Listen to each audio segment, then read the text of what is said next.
Yo man, what's good YouTube man? I go by the name of Shane Musenori. So if you didn't know that, now you definitely know that. Welcome back to my YouTube channel where I show different ways of how I make money online. And today I'm gonna show you how I made money using multiple polls. So basically, if you don't know multiple polls, what is multiple polls? Multiple polls is basically an application. Let me take a young breath. It's an application where companies pay for people's opinion. So they're making a research. So they pay people for answering. You understand me? So if you give honest answers and you don't get disqualified from that survey, they're going to reward you. So there's different surveys that are going to ask you about different things. So if you answer them honestly, they're going to reward you. So those surveys have different amount from 1 rand all the way up there. 40 rand, 10 rand, 12 rand, there's different amount you pick. So basically, if you've never used multiple polls before, I'm gonna leave a link in the description. You can follow that link. You're going to download the app from Play Store. After downloading that, you're going to use your email or your Google account or any account to register. And after registering, you're gonna see that. And then yeah, man, basically that's the app. How you can make money with the multiple posts. You can play game, you can answer surveys, you also can invite people. So yeah, basically. So I've been testing this app and I've managed to make about 128 rand so far, and the threshold is 250 where you can withdraw. You can withdraw using PayPal or different vouchers like Amazon, Spotify. There's a lot. You're gonna see that. Yeah. So basically, we're going to do a young quick survey together where I'm gonna show you basically the questions that you are going to be answering. So yeah, man. Oh yeah, and please don't forget to like, comment, and subscribe.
So basically, those were the surveys.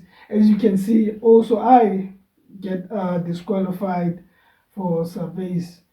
So what I do is just that I wait for an hour. They pop up again. I try. As you can see, I picked the other surveys where I got disqualified. So I did also, I got another one like the 8 rand and the 4 rand, which I managed to do. So yeah, man. So I think right now we moved from 128 to, I need to check the balance. But yeah, man, if you also making money online and you have apps or whatever you want to share, make sure to leave a young comment and don't forget to like. And if you also like this type of content, don't also be afraid to subscribe, man. Please share, young subscriber. I'll catch you guys on the next video.